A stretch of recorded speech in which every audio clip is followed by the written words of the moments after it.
안녕하세요, 여러분. 반갑습니다. 브라더 존입니다. 우리는 지난주에 인간을 통해서 하나님을 좀 이해하는 시간을 가졌습니다. 이것은 앞으로도 계속 종종 될 것인데요. 우리가 이렇게 하는 것은 우리 안에 하나님의 형성이 있기 때문입니다. 그래서 우리가 의식하지 못해도 우리는 하나님처럼 생각하고 또 감정을 느끼고 행동을 하게 되어 있습니다. 그 중에 가장 대표적인 것이 사랑이라고 말씀을 드렸는데요. 우리 안에는 사랑이 있습니다. 그래서 우리는 사랑의 관계를 맺고 싶어 하고요. 또 친밀한 사귐을 갖고 싶어 하죠. 또 이렇게 하려면 반드시 사랑할 대상이 필요합니다. 그리고 또 우리는 결혼을 하고 싶어 하고 또 가정을 이루고 싶어 합니다. 비록 우리가 뭐 결혼을 하지 않고 독신으로 산다고 하더라도 우리는 또 데이트를 하고요. 좋은 친구를 사귀면서 정말 가족 같은 그런 관계를 맺고 싶어 하는 마음은 누구나 다 있습니다. 이것은 우리 안에 하나님의 사랑의 속성, 즉 가족으로 존재하시고 친밀함을 사귐을 가지려고 하는 그런 하나님의 본성이 있기 때문입니다. 그리고 또 우리가 사랑해서 결혼하고 또 결혼해서 하나가 되면 그 열매로 자녀가 나오게 됩니다. 자녀를 낳고 양육하는 것은 엄청난 노력과 시간과 희생과 또 인내가 필요합니다. 사실 우리가 그렇게 한다고 해서 사실 우리가 기대하는 것만큼 그 열매가 결과 다 주어지는 것은 아닙니다. 그렇지만 그럼에도 불구하고 우리가 그렇게 자녀를 낳는 것은 또 양육하는 것은 그 자녀를 통해서 누리는 기쁨과 만족과 보람이 있기 때문이죠.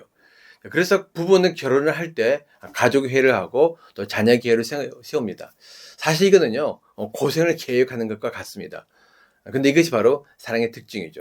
사랑은 자발적인 희생과 구속을 의미합니다. 사랑하기 때문에 자발적으로 자기 자신을 희생하고 또 자발적으로 자기 자신을 구속하는 거죠. 구속한다는 말은 뭐냐면 자기 자신을 얽매는 것입니다. 가족을 위해서 책임감을 갖고 자기가 할 일을 하도록 하는 것이죠. 그렇지만 사랑은 이것조차도 기쁨으로 여기게 만듭니다. 이것이 사랑이 갖고 있는 독특한 매력이고 또 마력이라고 할 수가 있겠죠. 사랑은 참 신기한 것은 그렇게 힘듦에도 불구하고 우리를 기뻐하고 감사하고 즐거워한다는 것입니다. 하나님도 사실 비슷합니다. 사랑을 충만하신 삼일째 하나님은요, 서로 지극히 사랑하셨죠. 지극히 사랑하면서 삼일째 하나님은 하나가 되셨습니다. 본질적으로도 하나이지만은 그러나 본체적으로도 한 본체시고 그리고 마음도 하나가 되신 분이시죠. 그렇게 하나가 되신 하나님은 그 사랑의 결과로 말미암아 새로운 가족을 낳기로 했습니다. 이것을 위해서 삼일째 하나님께서 가족 계획을 하시고 또 자녀 계획을 세우신 것이죠. 물론 여기에는 엄청난 희생과 대가가 지불될 것입니다. 하나님이 이미 다 알고 계셨습니다. 그럼에도 불구하고 하나님은 사랑을 위해서 기꺼이 그 희생과 대가를 지불하기로 결정하셨습니다. 이것은 하나님께서 인간이 필요하시기 때문에 하신 것이 아니고요. 바로 하나님의 사랑에 의해서 하나님께서 자발적으로 그렇게 하기로 선택하신 것이죠. 더 넓은 사랑, 더 확장된 사랑, 새로운 사랑. 그 사랑은 희생과 대가가 따르지만은 그러나 조금 전에도 말씀을 드렸듯이 사랑에는 기쁨과 만족과 보람이 주어집니다. 그래서 기꺼이 우리가 그 희생과 대가를 지불하는 것이죠. 하나님도 사랑을 위해서 희생과 대가를 지불하기로 결정하셨고 그리고 그 결과로 탄생된 존재가 바로 우리 인간이라는 것입니다. 그런데 하나님은 그 인간을 창조할 때 단순히 한 생명체가 아니라 그 인간을 자기 자녀로 삼으시겠다고 말씀하셨습니다. 그래서 그 자녀로 구성되어 있는 아담과 하와는요, 바로 하나님의 가족 공동체의 일원이 되면서 그들도 하나님의 가족이 되어졌습니다. 근데 신약에서 하나님의 가족을 교회라고 부른다고 말씀을 드렸습니다. 그렇기 때문에 구약의 에덴에서 창조되었던 아담과 하와는 단순히 한 인간 공동체가 아니라 하나님의 가족 공동체를 넘어서서 얘는 교회였다는 사실을 우리가 알 수 있죠. 자, 그렇다면 오늘은 구체적으로 하나님께서 창조하신 것들을 우리가 한번 좀 살펴보도록 하겠습니다. 하나님의 창조는 크게 두 가지가 있는데요. 첫째는 에덴 동산이고 둘째는 아담과 하와, 즉 인간의 창조입니다. 오늘은 특별히 이 에덴 동산에서 한번 살펴보도록 하겠습니다. 이것이 파트 2 제1장 페이지 66페이지 가족을 위한 준비가 나옵니다. 여러분 한번 꼭 읽어보시기 바랍니다. 제가 사실 이게 부분적으로 말씀을 드리는데요. 이것이 이제 책을 읽어보시면 하나의 스토리처럼 쭉 이어지기 때문에 훨씬 더 여러분들 이해하기 쉽고 큰 그림이 자연스럽게 그려지게 됩니다. 그래서 여러분들이 꼭 읽어보시면 아마 더 많은 것들을 생각하고 또 배우고 느끼고 또 여러분들 마음에 많은 감동과 도전을 오게 될 것입니다. 자, 우리가 다시 한번 하나님의 창조에 대해서 생각하기 전에 우리 인간에 대해서 한번 생각해 보도록 하겠습니다. 계속해서 제가 말씀을 드리지만 우리 인간을 이해하는 것은요, 하나님을 이해하는 것에 그렇게 해서 관련되어 있습니다. 우리 안에는 하나님의 형상이 있기 때문이죠. 우리가 부모로서 자녀를 낳아본 분들은 다 알겠지만 부모들은 자녀들에게 자기보다도 더 좋은 환경에서 더 나은 삶을 살기를 원합니다. 그래서 자녀들은 자기가 고생했던 고생을 하지 않고 자기가 겪었던 어려움을 겪지 않고 자기보다 훨씬 더 좋은 환경에서 윤택하게 평안하게 우리 지내기를 원하는 마음들이 부모에게는 다 있죠. 그래서 부모들은 자녀를 위해서 최선을 다합니다. 그리고 그들을 위해서 할 수 있는 모든 가장 좋은 조건의 상황과 배경들을 우리가 다 제공하죠. 사실 하나님도 비슷하십니다. 하나님은 영으로서 하나님이 존재하는 곳은요, 영적인 세계였습니다. 하나님이 존재하신 영적인 세계, 그 하나님의 나라라고 부르는 그곳은 정말 어떠한 부족함도 없는 완전하고 선하고 거룩하고 완벽한 그런 곳이었죠. 그렇지만 하나님은 이제 새롭게 태어날 그 자기 자녀들에게는 영적인 세계 외에도 좀 새로운 세계를 경험해주고 싶었습니다. 그것이 바로 우리가 살고 있는 이 물리적인 세계죠. 근데 그 물리적인 세계를 경험하려면 이 몸도 사실은 물리적인 몸, 인간의 육체를 입어야 합니다. 그래서 하나님은 인간을 창조하실 때 영적인 존재로만 창조하신 것이 아니라 하나님께서 육체를 주어서 이제 새로운 세계, 영적인 세계를 넘어서서 물질적인 세계도 경험할 수 있는 존재로 하나님께서 창조를 하셨다는 것이죠. 자, 그래서 이 인간은 이제 영 외에도 혼과 육을 가지고 하나님께서 창조하신 새로운 세상에서 새로운 삶을 살게 될 것입니다. 자, 이것을 위해서 하나님께서 뭘 하시느냐? 베이비 샤워를 하신 거죠. 저는 미국에 있을 때, 제가 93년대 미국에 처음 갔는데요. 미국 가서 얼마 되지 않아서 베이비 샤워를 참석했습니다. 베이비 샤워를 참석했는데 처음에 베이비 샤워가 뭔지 몰랐어요. 베이비 샤워 그러니까 이제 곧 나올 아기를 위해서 베이비 샤워를 한다고 했는데, 근데 이게 베이비 샤워가 잘 이해가 안 되는 거예요. 베이비를 샤워를 해? 근데 왜 우리가 모이지? 근데 베이비 샤워는 좀 한국도 많이 하고 있더라고요. 사실 베이비 샤워는 태어날 아이를 위해서 미리 친구들이 다 모여서 선물을 준비하면서 그 아이를 기뻐하고 즐거워하는 것이죠. 사실 아이가 태어나기 이전에 아이를 위해서 준비될 것이 굉장히 많습니다. 카시트도 준비해야 되고, 유모차도 준비해야 되고, 옷도 준비해야 되고, 장난감도 준비해야 되고, 젖병도 준비해야 되고, 기저귀도 준비해야 되고, 준비해야 될 것이 한두 가지가 아니죠. 자, 그런 것들을 위해서 부모들은 다 계획을 세웁니다. 그리고 목록을 만들죠. 그리고 하나하나 다 준비합니다. 그 베이비 샤워는 그 태어날 아기를 위해서 친구들이 모여가지고 선물을 준비하죠. 아이가 필요한 선물들을 준비해서 아이가 태어나면은 이제 그 아이가 이 모든 선물들을 가지고 누리며 즐겁게 살도록 하기 위해서 준비하며 기뻐하는 파티입니다. 하나님께서도 이 베이비 샤워를 준비하셨죠. 그것이 바로 에덴 동산입니다. 하나님은 사랑하는 자기의 자녀, 바로 그 하나님의 가족들이 살 곳을 마련하셨습니다. 그들은 인간이고 그들은 육체를 갖고 있기 때문에 물리적 세상에서 살게 될 것입니다. 그래서 하나님은 자기 자녀가 살 그곳을 아름답게 만들기를 원하셨어요. 그래서 그것을 하나님께서 계획을 세우셨는데 그 계획을 따라서 하나님은 하루하루 창조를 해 나가십니다. 그것이 창세기 1장에 나와 있는데요. 자, 흥미로운 것은 창세기 1장에 나와 있는 그 하나님의 창조의 모든 계획들이 우리 과학자들이 밝혀져 있는 창조의 순서하고 똑같다는 것이죠. 매우 흥미롭죠. 그런데 중요한 것은 그곳에는 아담과 하와, 하나님의 자녀인 아담과 하와만 살 것이 아니라 하나님도 그들과 함께 산다는 것입니다. 우리가 창세기 3장 8절 읽으면 이렇게 나와 있습니다. 그 남자와 그 아내는 날이 저물고 바람이 서늘할 때에 주 하나님이 동산을 거니시는 소리를 들었다. 이것은 아담과 하와가 죄를 범하고 난 다음에 있을 상황이었습니다. 근데 하나님께서 동산을 거느시는 소리를 들었다요. 이런 표현은 어떤 표현이냐면, 이런 표현은 그냥 집 주인이 자기 집 정원을 거닐 때 나는 그런 소리들, 발자국 소리 있지 않겠습니까? 그런 소리들. 그러니까 이런 느낌은 어떤 느낌이냐면 바로 하나님께서 이 에덴을 자기 집으로 삼고 자기 집의 정원을 거니듯이 거닐었다. 그러니까 에덴은 단순히 아담과 하와가 사는 것이 아니라 하나님도 함께 거하셨다는 곳이죠. 우리가 다니엘서 5장 3절에 읽으면 이렇게 나왔습니다. 예루살렘에 있는 하나님의 집 성전에서 가져온 금을 그릇을 다 꺼내서 이렇게 나와 있는데, 하나님 집 성전, 우리가 영어 성경에 보면 The Temple, The House of God, 이렇게 이야기하면서 템플, 성전이죠. 근데 템플은 그냥 템플, 성전이 아니라 하우스 오브 갓, 하나님의 집이었다라고 설명했습니다. 시편 65편 4절도요. 우리는 주님의 집, 주님의 거룩한 성전, your house, your holy temple. 그러니까 주님의 집, 주님의 거룩한 성전에서 온갖 좋은 복으로. 그러니까 성전은 단순히 성전이 아니고 성전은요. 우리 신학적으로 우리가 이게 참 밝혀졌는데 성전은 우리가 보통 이제 성막, 예수님의 성전했던 것도 생각하죠. 그럼 제가 다음에도 구체로 말씀을 드리겠습니다. 근데 요즘 이제 많은 학자들이 발견한 것은 성전은 단순히 성막 예수님만이 아니라 성전 에덴의 모형이었다.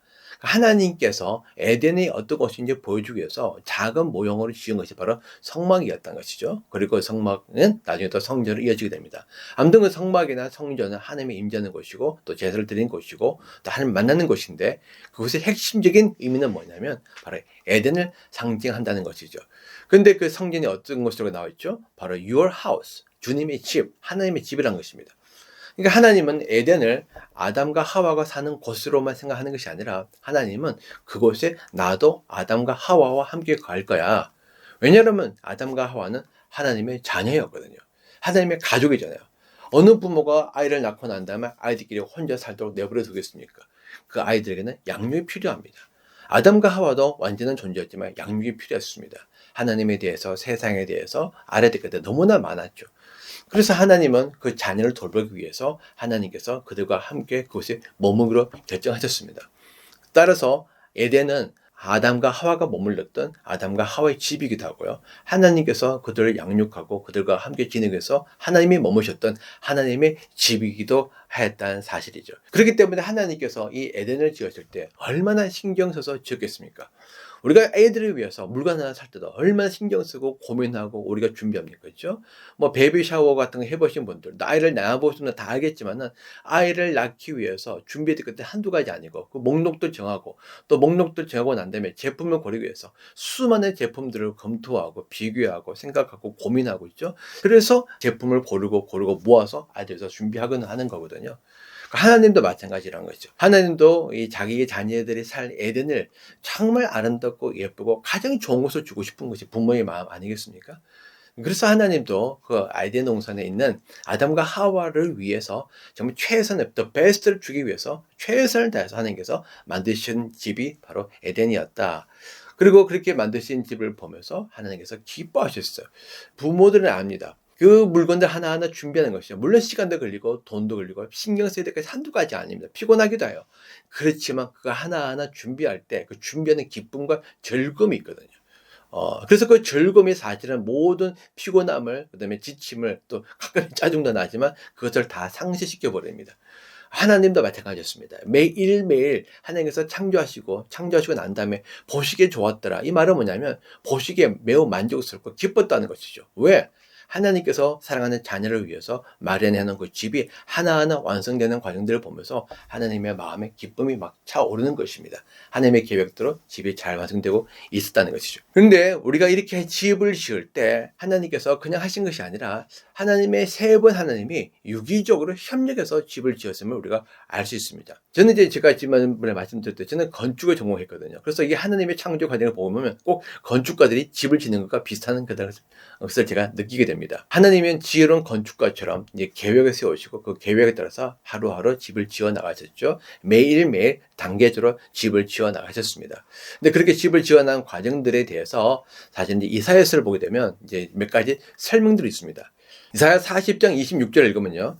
너희는 고개를 들어서 저 위를 바라보아라. 누가 이 모든 별을 창조하였느냐? 바로 그분께서 전체를 수요를 세어 불러내신다. 그는 능력이 많으시고 힘이 세셔서 하나하나 이름을 불러 나오게 하시니 하나도 빠진 일이 없다. 그러니까 하나님께서 저 별을 다 창조하는데 사실 별은요 어마어마하게 많거든요. 우리가 눈으로 보는 은하수는 맥시멈 6,000개밖에 되지 않습니다. 그러나 우리가 살고 있는 이 은하계만 해도요 최소 1천억 개에서 1조 개의 별이 있습니다. 상상할 수가 없죠. 근데 그것이 전부가 아니에요. 우주는요 우리가 살고 있는 이 은하계 같은 이런 은하계가 약 100억 개에서 1천억 개가 있다는 이야기를 들었습니다. 그러니까 도대체 우리 숫자를 셀 수 없는 그런 별들이 이 우주 안에 가득하다는 것이죠. 하나님께서 그 별의 숫자를 다 세웠습니다. 그리고 그 별의 숫자를 대로 하나님께서 다 완성하셨는데 단 하나도 빠진 것이 없다는 것이죠. 이사야서 42장 5절 읽으면요. 하나님께서 하늘을 창조하여 펴시고 땅을 만드시고 거기에 사는 온갖 것을 만드셨다. 땅 위에 사는 백성들에게 생명을 주시고 땅 위에 걸어다니는 사람에게 목숨을 주셨다. 하나님께서 하늘을 창조하시고 땅을 만드시고 거기에 있는 온갖 것들 다 만드시고 생명을 주시고 목숨을 주었다. 이사야서 45장 18절 말씀에 하늘을 창조하신 주, 땅을 창조하시고 조성하신 하나님, 땅을 견고하게 하신 분이 말씀하신다. 그분은 땅을 혼돈 상태로 창조하신 것이 아니라 사람이 살 수 있게 만드신 분이다. 하나님께서 우주 만물을 다 창조하시고 하늘과 땅을 다 만드셨는데 그냥 무질서하게 막 만드신 것이 아니라 인간이 살 수 있도록 너무나 완벽한 것으로 창조하셨다는 것이죠. 근데 이렇게 창조하실 때 중요한 것은 삼위 하나님이 서로 협력하셨다는 것입니다. 창조를 주도하신 분은 성부 하나님이십니다. 그렇지만 성령 하나님께서 성부 하나님과 함께 그곳에 계셨죠. 창세기 1장 2절 말씀에 땅이 혼돈하고 공허하여 어둠이 깊음이 있고 하나님의 영은 물이 움직여 계셨다.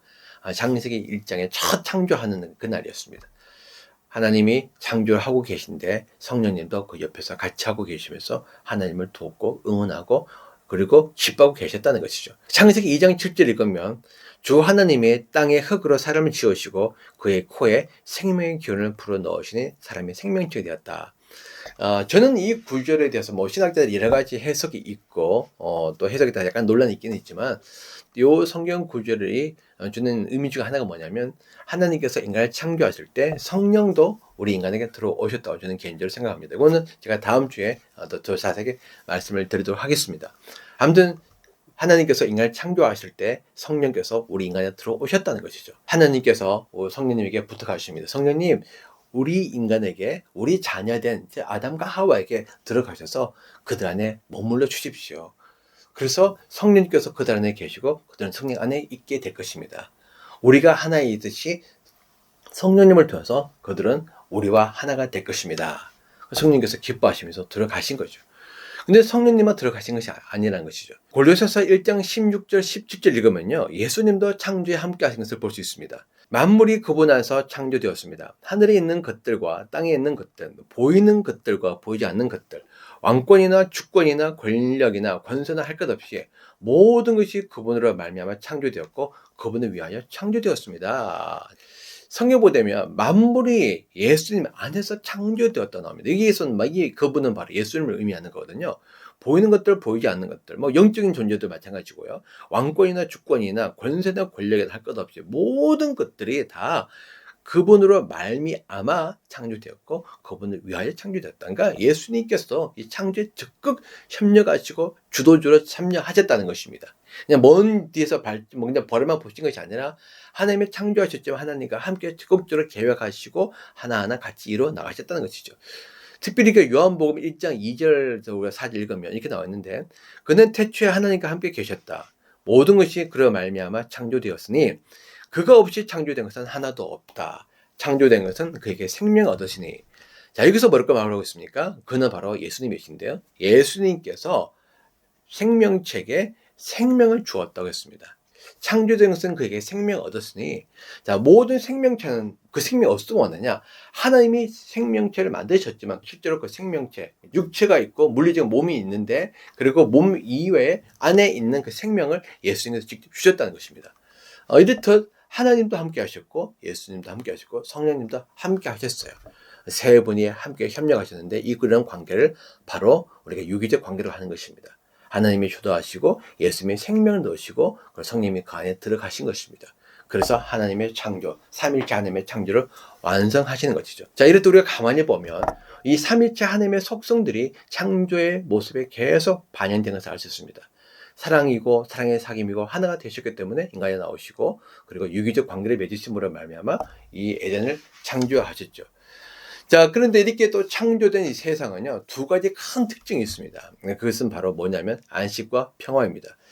먼저 우리가 안식을 한번 보도록 할 텐데요. 창세기 2장 2절 3절을 말씀 보면 하나님은 하시던 일을 여섯 날까지 다 마치시고 이런 날에는 하시던 모든 일에서 손을 떼고 쉬셨다. 이런 날에 하나님이 창조하시던 모든 일에서 손을 떼고 쉬셨으므로 하나님은 그날을 복되게 하시고 거룩하게 하셨다고 말씀하셨습니다. 우리가 우리 창세기 1장 31절을 읽으면 이제 하나님께서 창조를 완성하시죠. 그다음에 완성하시고 난 다음에 창세기 2장에서 이제 완성된 것들을 하나님께서 보시고 난 다음에 이제 쉬셨다고 하고 있습니다. 네, 창조를 마치고 쉬셨다. 자, 우리는 보통 이날을 이제 안식이라고 하시죠. 자, 하나님은요, 사실 우리가 생각하는 하나님하고 좀 다릅니다. 우리는 사실 이게 쉼이 필요합니다. 우리가 쉼이 필요한 이유는 뭐냐면 우리는 육체적으로 피곤함을 느끼고 우리가 힘이 함께 있기 때문이죠. 그러나 하나님은요, 영이시기 때문에 전혀 피곤하지가 않습니다. 피곤한 거는 우리에게 속한되고 하나님은 전혀 피곤한 분이 아니십니다. 이사야서 40장 28, 29절 읽으면 이렇게 나왔습니다. 너는 알지 못하느냐? 너는 듣지 못하느냐? 주님은 영원하신 하나님이시다. 땅끝까지 창조하신 분이시다. 그는 피곤을 느끼지 않으시며 지칠 줄을 모르시고 그 지혜가 무궁하신 분이시며 피곤한 사람에게 힘을 주시고 기운 잃은 사람에게 길을 주시는 분이시다. 자, 하나님은 어떤 분이라고요? 하나님은 창조의 하나님이신데 그분은요, 피곤을 모르시고 지치는 법이 없답니다. 왜? 하나님이야말로 모든 에너지, 힘이 거는 이시거든요. 그리고 하나님은 충만히 속성이 있잖아요. 그러니까 하나님은 힘이 나오는데 그 힘도 충만하신 거죠. 충만이 뭐라고 말씀드렸죠? 흘러 넘치는 거예요. 계속 흘러 넘치는 겁니다. 하나님의 힘이 계속 흘러 넘치기 때문에 하나님은 힘이 부족함이 없고, 그러니까 지치는 법도 피곤한 법도 없으신 거죠. 그러니까 인간처럼 피곤하고 지치기 때문에 쉼을 가질 필요가 전혀 없다는 것입니다. 여기서 우리가 이 안식일의 개념을 좀 새롭게 하는데요. 우리가 안식일, 우리 히브리어 샤바트라고 하는 이 안식일은 원래 이 의미는 뭐냐면 그만두다, 멈추다 그런 뜻이 있습니다. 하나님께서 6일 동안 창조하시고 1일째 날에 하나님께서 일을 멈추시고 쉬셨다는 말은 하나님께서 어떤 피곤하기 때문에 쉼을 가지신 것이 전혀 아니라는 것입니다. 안식일은 그만두다, 그 다음에 멈췄다는 뜻이 있다고 말씀드렸습니다. 다시 말하면 안식일은 어떤 날이냐? 창조의 일을 멈추는 날이라는 것입니다. 자, 우리가 다시 한번 보도록 할 텐데, 우리 창세기 2장 2, 3절 말씀을 보게 되면 하나님께서 이렇게 하시죠. 이른 날에 하나님이 창조하시던 모든 일에서 손을 떼고 쉬셨으므로 하나님은 그날을 복되게 하시고 거룩하게 하셨다. 자, 하나님께서 6일 동안 창조하시고 이른 날에는 창조가 완성되었기 때문에 창조 일을 멈추신 겁니다.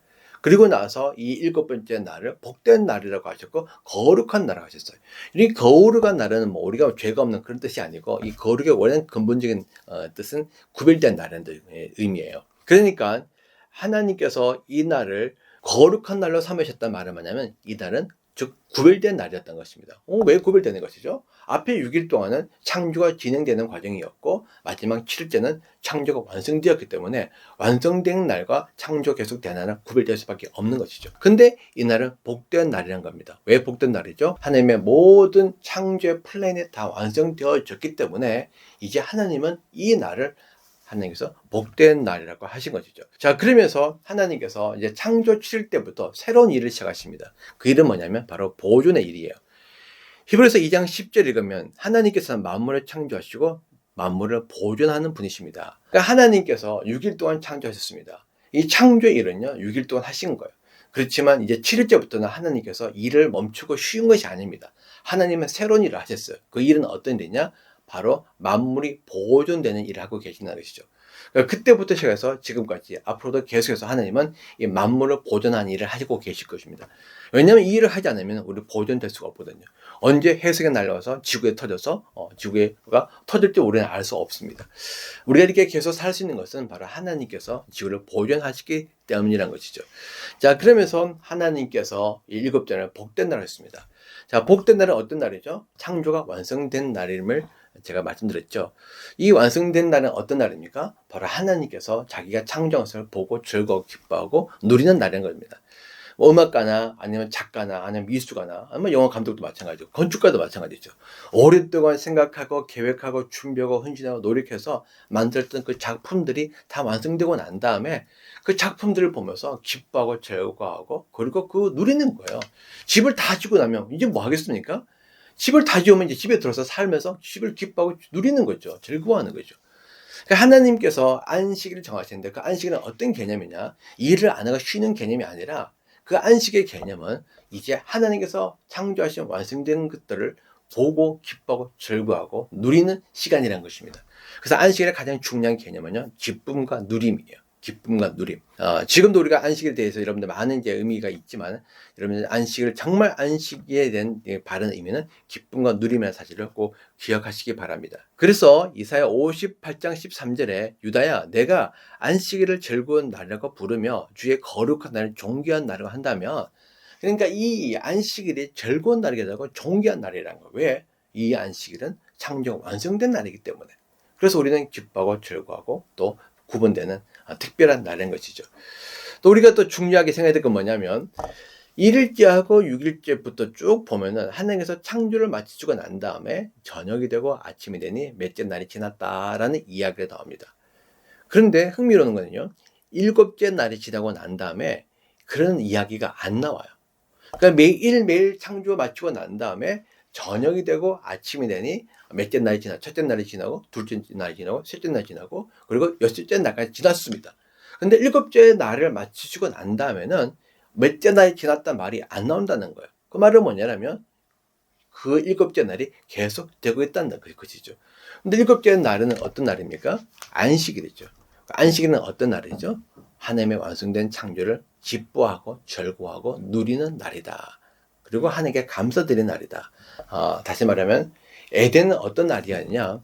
사실 에덴은 안식일이 없었습니다. 왜냐 그러면 우리가 생각하는 그 안식일의 개념이 없었어요. 주 7일의 개념도 사실은 아닙니다. 에덴은 모든 날이 다 안식일이었어요. 왜? 모든 날이 하나님께 감사하고 하나님의 창조하신 그 에덴 동산을 기뻐하고 누리며 즐거운 날이었거든요. 그래서 에덴의 모든 날들은 바로 안식일이었다. 이건 뭘 의미하냐면, 하나님의 원래 그 창조의 계획의 마지막 목적은 뭐냐면, 에덴의 모든 날들, 매일이 바로 안식일로 들어지는 날, 매일의 시간들이 창조를 기뻐하고 누리며 즐거워하며 감사하는 날, 그 날이 되도록 하나님께서 의도하셨다는 것입니다. 네, 그것이 바로 에덴이었습니다. 이렇게 에덴은 안식으로 충만한 곳이었죠. 자, 그리고 난 다음에 이 에덴은 또 평화로 가득한 곳이었습니다.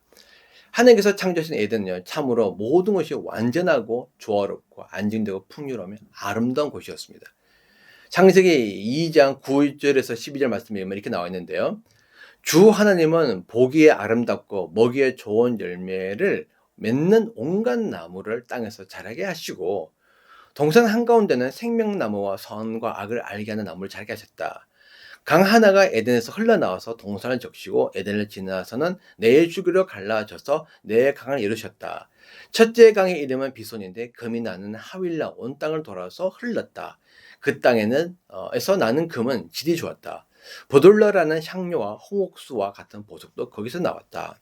여러분, 에덴을 한번 보십시오. 하나님께서 에덴을 지으셨는데 그 땅 가운데 정말 보기에 아름답고 먹기에 좋은 온갖 나무, 그러니까 뭐 우리가 상상할 수 없는, 우리가 사실 뭐 지금 뭐 우리 한국에서 나는 이 과일이 있고요, 더운 지방에서 나는 과일이 있고 더 추운 지방에서 나는 과일이 있고 다 다르죠. 그런데 그 온갖 과일들이 다 있었다는 것입니다. 먹기에 좋고 보기도 너무 예쁘고 아름다운, 건강, 완전히 100% 유기농 과일들, 영양가가 얼마나 많겠습니까? 그리고 전혀 환경적인 공해도 없는, 그죠? 그런 과일들이 주렁주렁 맺히는 열매들이, 근데 나무들이 막 가득했다는 것이죠. 그리고 그 중간에 또 강이 쭉 흐르고 있는데, 강에 네 강이 있었습니다. 네 강이 흐르고 있었고, 그리고 그 강에는 또 계속 금이 나오고 있고 보석들이 나오고 있고, 그러니까 뭐 물이 계속 흐르고 있기 때문에 사실 에덴에는 전혀 뭐 어떤 가뭄에 대한 염려를 할 필요도 없었고요, 식물이 마른 적도 없었고요.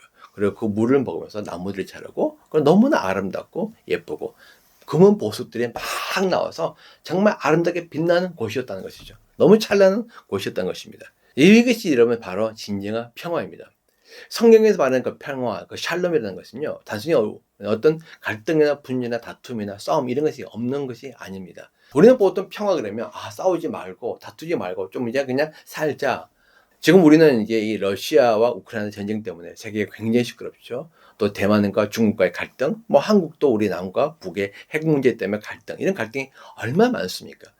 진정한 평화는 없고, 우리가 생각하는 평화는 그냥 다툼이 없는, 싸우지 않는 그런 상태를 우리가 생각합니다. 그렇지만 성경에 말하는 평화는요, 모든 것이 완전하고 조화롭고 안정되고 풍요로운 상태를 의미합니다. 이 풍요는 뭐냐면 필요한 모든 것들이 충족된 상태이기 때문에 어떤 필요도 느끼지 않는 상태, 우리 인간이 여러 가지 필요가 있습니다. 육체적인 필요가 있죠. 음식도 먹어야 됩니다. 또 우리 삶에서 우리는 추우면 안 됩니다. 너무 더워도 안 됩니다. 그렇죠? 그리고 비도 내려야 됩니다. 그런 또 위협이 있으면 우리 또 두려움을 느끼게 되고 삶이 불안해지게 되죠. 위협도 없어야 됩니다.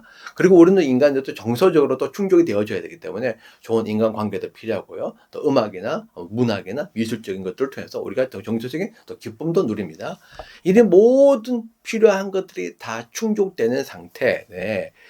여러분, 그래서 그러한 것이 다 죽어지게 되면 우리 어떻게 되죠? 우리 삶에는 어떤 부족함이나 고통, 두려움, 걱정, 근심, 심지어는 슬픔, 외로움도 전혀 없는 상태.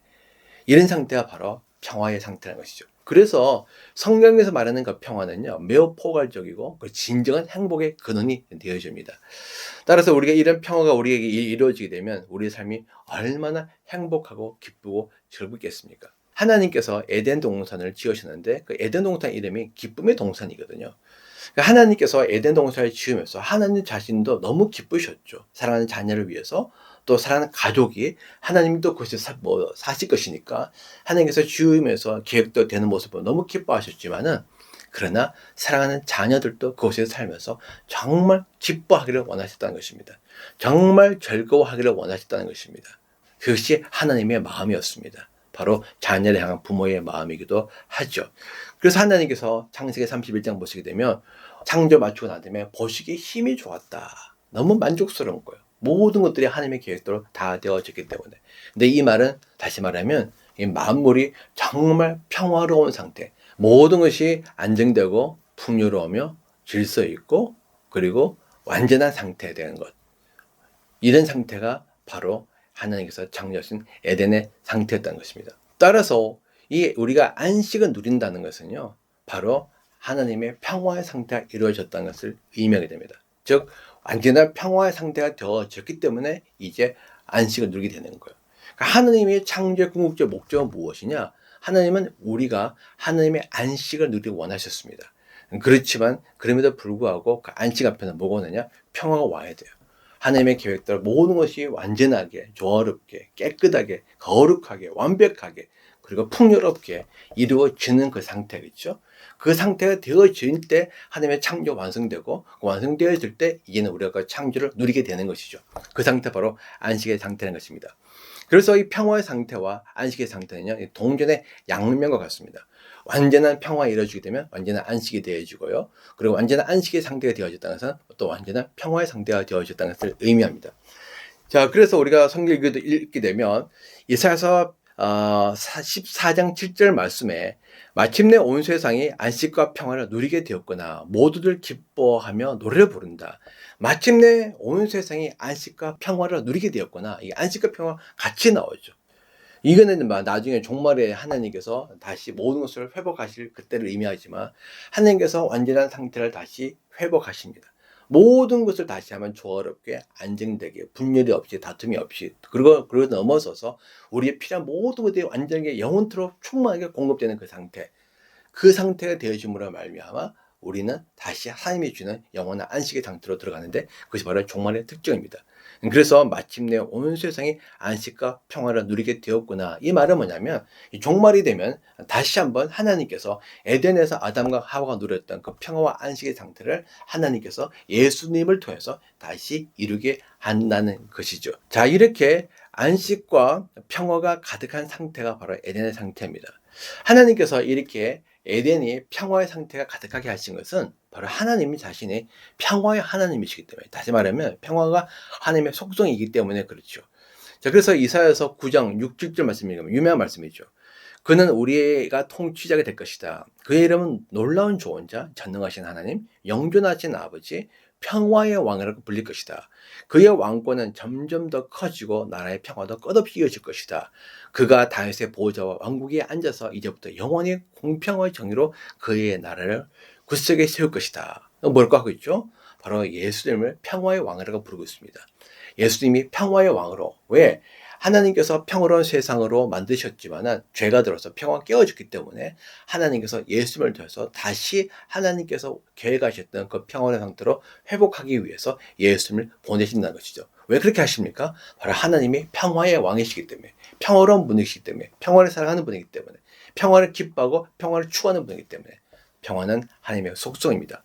데살로니가후서 3장 16절 말씀에 평화의 주님께서 친히 언제나 어느 방식으로든지 여러분에게 평화를 주시기를, 그러니까 하나님이 평화의 하나님이시기 때문에 하나님께서 여러분에게 평화를 주기를 원하신다. 자, 그리고 갈라디아서 5장 20절 말씀도 성령의 열매는 사랑과 기쁨과 화평, 이 화평이 바로 평화거든요. 우리는 뭐 평화, 평안, 뭐 화평 여러 가지 의미를 쓰고 있지만은 다 한 단어 샬롬, 영어는 피스입니다.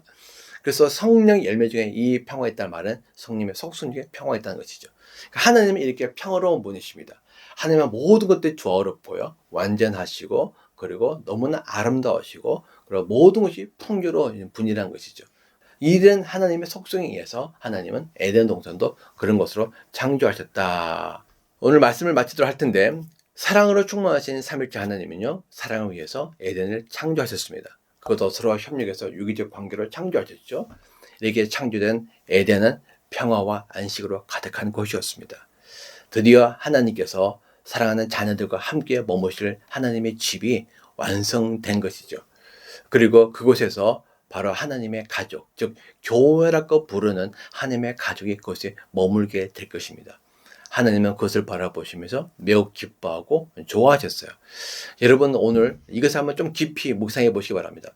많은 분들이 에덴에 대해서 그냥 과거의 어떤 전설적인 곳으로 그냥 생각하고 그냥 치중이 되지만, 사실 이 에덴을 이해하는 것은, 예언서를 이해하는 것이 굉장히 중요한 또 이야기가 되어야죠. 왜냐하면 에덴의 모습들이 예언서에 많이 나오고 나중에 종말을 이해하는데도 굉장히 중요합니다. 왜냐하면 종말의 최종적인 목적 중 하나가 에덴의 회복이고 에덴의 상태로 되돌아가는 것이거든요. 물론 뭐 종말은 에덴보다 더 완전하고 놀라운 곳으로 변화되긴 하지만, 그럼에도 불구하고 에덴의 회복은 정말 가장 중요한 목적 중에 하나입니다.